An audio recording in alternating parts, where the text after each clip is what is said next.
ಒಂದು ಮಾತಿದೆ, ಕಲಾವಿದ ಕಷ್ಟಪಡಬೇಕು ಆದರೆ ಜನರಿಗೆ ಕಷ್ಟ ಕೊಡಬಾರ್ದು ಅಂತ ಹಳೆ ಮಾತು.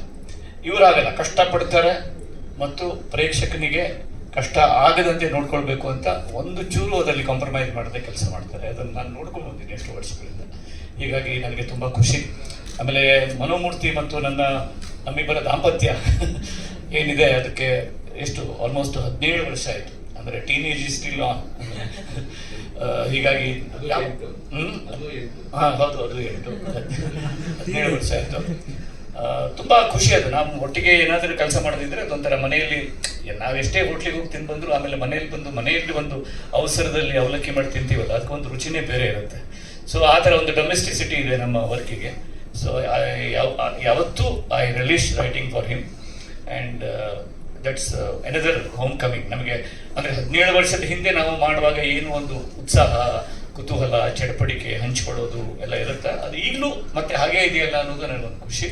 ಸೊ ಅದಕ್ಕಾಗಿ ಎಲ್ಲ ಕೇಳುಗರಿಗೆ ನಾನು ಅಂದರೆ ಈಗ ಎಲ್ಲೇ ನಾವು ಸಿಗಲಿ, ಯಾರೇ ಸಿಗಲಿ, ಅಭಿಮಾನಿಗಳು ಸಿಕ್ಕರೆ ಅವರು ಸರ್ ನೀವೇನೇ ಹೇಳಿ ನಿಮ್ಮದು ಮುಂಗಾರು ಮಳೆ ಅಂತ ಅಲ್ಲಿಗೆ ಹೋಗ್ಬಿಡ್ತಾರೆ.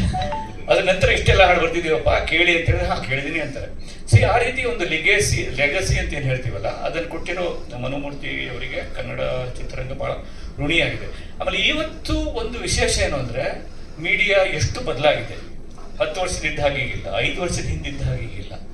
ನಾವು ಮಾಡಿರೋ ಹಾಡುಗಳಿಗಿಂತ ಜಾಸ್ತಿ ಲೈಕ್ಸು ಅದನ್ನ ಇಟ್ಕೊಂಡು ಯಾರೋ ಮಾಡಿರೋ ರೀಲ್ಗೆ, ಅದನ್ನು ಯಾರೋ ಮಾಡಿರೋ ಕವರ್ ವರ್ಷನ್ಗೆ, ಯಾರೋ ಮಾಡಿರೋ ಮತ್ತೆ ಅದಕ್ಕೂ ಬಂದ್ಬಿಡುತ್ತೆ. ಅಂದರೆ ವರ್ಲ್ಡ್ ಹ್ಯಾಸ್ ಚೇಂಜ್ ಸಡನ್ಲಿ, ಎಲ್ಲ ಚೇಂಜ್ ಆಗ್ಬಿಟ್ಟಿದೆ.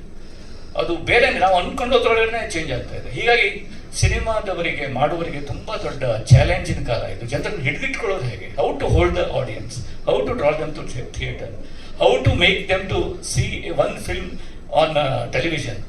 ಅಂಥದ್ರಲ್ಲಿ ಸಿನಿಮಾದ ಪ್ರತಿ ಫುಟೇಜ್, ಪ್ರತಿ ಶಾಟು ಇಂಪಾರ್ಟೆಂಟ್ ಆಗುತ್ತೆ. ಅದಕ್ಕಾಗಿ ಇವತ್ತು ನೋಡಿ ಮಾತಾಡಿದವರೆಲ್ಲ ವಿಜುವಲ್ ಕ್ವಾಲಿಟಿ ಬಗ್ಗೆ ಮಾತಾಡಿದ್ರು, ಅಂದರೆ ಫೋಟೋಗ್ರಾಫಿ ಬಗ್ಗೆ ಮಾತಾಡಿದ್ರು. ಯಾಕಂದರೆ ಅದೇ ನಮ್ಮನ್ನು ಹಿಡ್ಕೋಬೇಕಾಗಿದೆ ಈಗ.